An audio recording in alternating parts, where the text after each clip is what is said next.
Good evening, you guys. Austin. Austin, say hi. Hey. Okay, so we just wanted to pop on really quickly. What happened to the cover of my eyebrow pencil? Your son, probably. No, Austin. The other one. How about I touch your eyebrow pencil? Why would I need it? My eyebrows are already big enough. We wanted to pop on really quickly and kind of do a little video explaining what happened, how we knew Nevaeh had a stroke. Kind of, we share so much online and YouTube and everything, and that was obviously such a huge, crazy situation that we wanted to share. Also, it is good to know for other people, if something were to happen to your kid, something like this, what happened. So basically Tuesday night, Ethan took the kids for a walk. Yeah, we went up, met with Cousins. the cousins, and halfway in between our house, and we went on a walk for, I don't know, half hour, 45 minutes. The kids. It was like a woods walk. It was like, you know, like a nature type walk. Pine trees, whatnot. Uh-huh. And got back to the car, and Nevaeh was like, my hand's numb. I'm like, yeah, well, it's chilly outside, so yeah, it was hands cold. Probably got numb. Everybody's running around playing. And then we got back home and made some cocoa right away, and she held it with her left hand to like warm it up, and still right after that she's like, it's still numb. So like, okay, we'll watch it. And then an hour later, like, it's still numb, and she was like doing this to like get her hand up on the table, like she was lifting it up with this, like when she was eating dinner, and we were like that's weird. Yeah. Well, and then Ethan kept going, squeeze my finger, and each time she did, her grip on the squeeze got less and less. And then eventually it was like... By the time we got to Children's Hospital. Before you even left, yeah.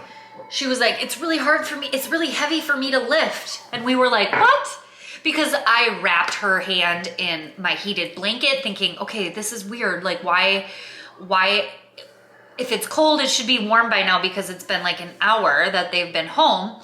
And she was like, it's just really heavy.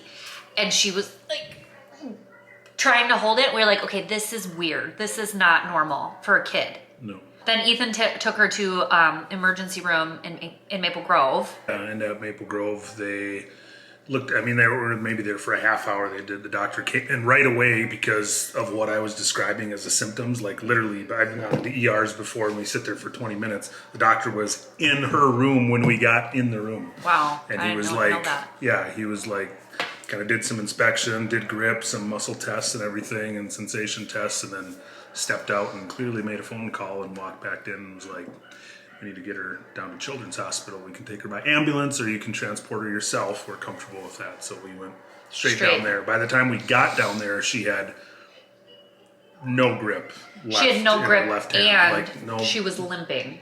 And yeah, when like we her walked, walk was funny on her left leg. Yeah, I noticed when we walked out of Maple Grove Hospital to drive down to Children's, I'm like, do your legs feel okay? Because she just seemed unsteady, and her left foot would just kind of wobble when she would step, and things were clearly progressing. Mm-hmm. And he brought her to Children's, and they did an CAT scan. Scan. Not CAT scan. CT scan, if that's the same thing. Mm-hmm. Yeah, and they did the CT scan right away because they basically want to start at the highest level. What's the worst case scenario? A stroke. We'll start there, and then we'll eliminate things and work our way down. And they're like, no stroke. CT scan was good. No bleeding in the brain. And we're like, okay. Super confused still. And obviously they were, so they admitted us for the night, just in like one of the regular patient floors. And then the next day, we had an MRI in the morning, and I think you got down there before they came in with the results. Mm-hmm. And then they came in with the results maybe an hour after we got the MRI, and they were like, she had a stroke. Like, what? So basically a CT scan only shows like a hemorrhagic stroke, which is like bleeding. Profuse bleeding in the brain, whereas she had an ischemic stroke, they call it, which is a stroke caused by a blood clot going up into the brain. So it wasn't like a hemorrhaging bleeding stroke, if you will. Right. And that's why they did the MRI, and that showed obviously some neurological changes in her brain and some swelling, and yeah. So from there it was such a long period of time of really uncertainty. Like, How is her left arm numb? Is it related Well, to diabetes with her circulation right. or something? Yeah, and when I got to the hospital, before we even knew she had a stroke, she was like, "Hey, Mom." And I was like, "Oh my God, the left side of her face is droopy." And I panicked because I was like, "Ethan, you never told me." You severely panicked. I did. Like, I was like, "Come here right now. Come here right now. I need to talk right to now." you outside the room. Like, I couldn't even hold it together. And I tried just because I didn't freak Nevaeh out. I was just like, "Hey." But then I was like looking at Ethan like, "You need to come talk to me right now." Because like now her left lip looked droopy. Like she went to the dentist and like she could still get herself to smile all the way. You could just tell it was really hard for her to like get it there. It's like she would be like, and then she'd really try, and her left side, eventually the next day it got better and better and better. But that was one thing that I noticed that I was like, oh my God. And then when I got there too, I didn't realize how much she couldn't walk between that night before, because I was staying with the boys and Ethan was in the emergency room with her, or wherever they were.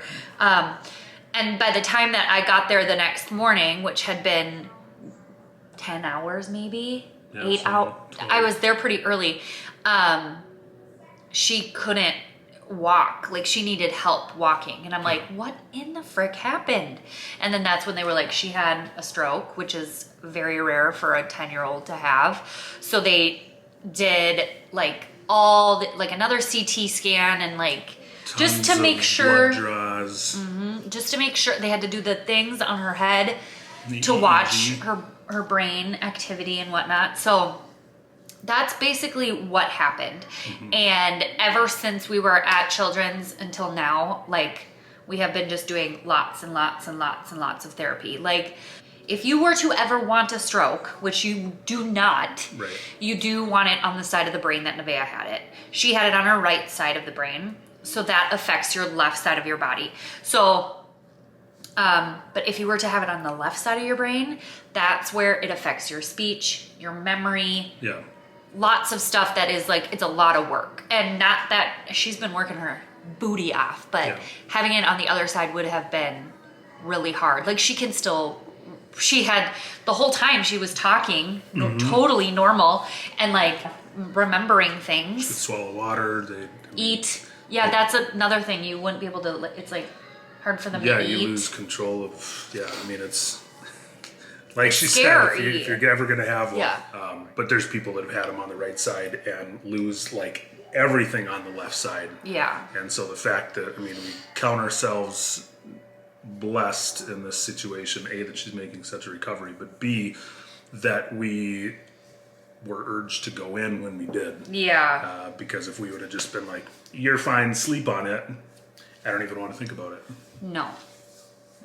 It was definitely one of the scariest nights ever because we didn't know for so long. It felt like, and then after they told us, they were like, well, there's like 24 to 48 hours is like the most crucial time after a stroke to see if your brain swells basically from the trauma of the stroke. And that was very scary.